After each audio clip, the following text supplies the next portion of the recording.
as we please. We are at liberty to be real or to be unreal, true or false. The choice is ours. We may wear now one mask and now another, and never, if we desire, appear with our one true face. The problem of my salvation is the problem of finding out who I am, he said, and discovering my true self. There are many wonderful things about human consciousness, and I wouldn't want to give it up as much as I love dogs. The ability to create, to imagine, to communicate, to be self-aware. But it also comes with the dilemma of a divided mind that is easily pulled in many directions by the demands of ego and society.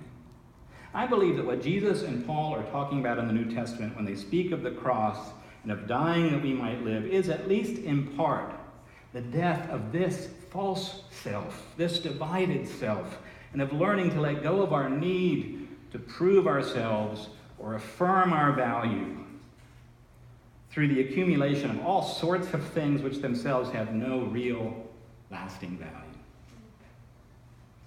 It's quite easy, he said. It's quite easy, it seems, to live to please everyone.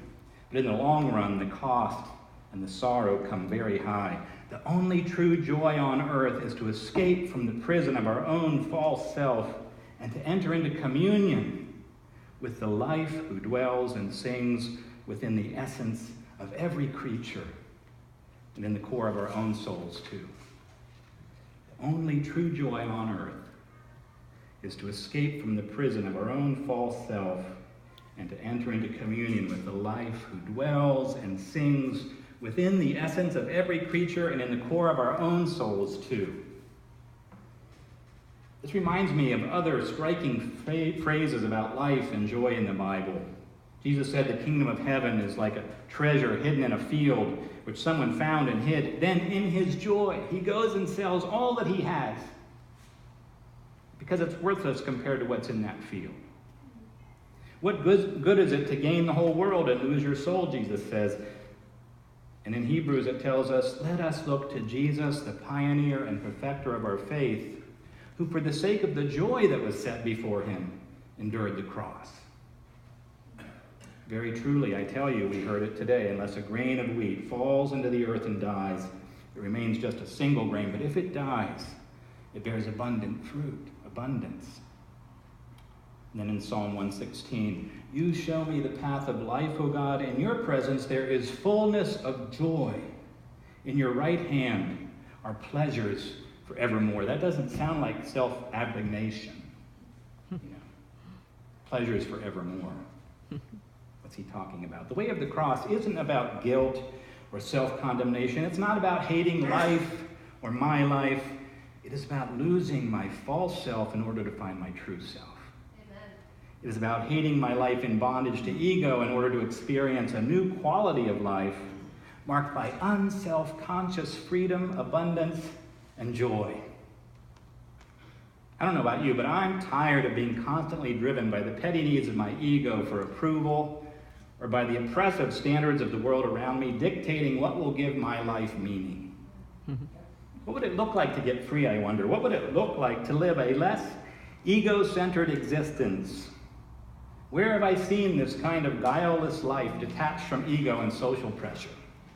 Well, actually, as Merton suggested, one place I've seen it is in nature, and most recently in an old friend who I lost this week, our dog Shadow. Like a tree, a dog gives glory to God just by being a dog. And Shadow gave glory to God just by being Shadow. And I'm sure many of you have shadows in your lives. He didn't try to be someone else. It's not in a dog to do that. Now, I'm not so sure that he was a saint either. He was pretty greedy for treats and belly rubs most of the time. I think he would have eaten a whole room full of popcorn if you let him. Nevertheless, when I try to imagine what a life free of the false self might look like, I could do worse than think of Shadow. In a nutshell, this is what his life said to me, if you'll bear with me for just a moment, a sort of gospel according to dog. Never pass up a good meal. Eat as much popcorn, cheese, and leftovers as possible.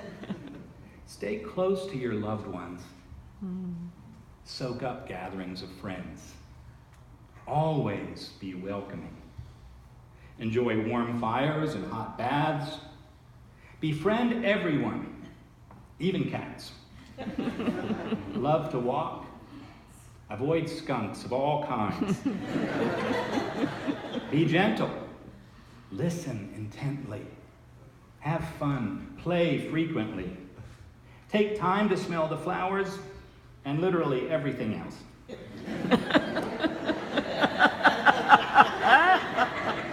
Sometimes you'll want to eat holes in the wall, but you'll get over it. Getting dirty and stinky can be fun too. Give kisses liberally. When things don't go your way, be brave and adapt.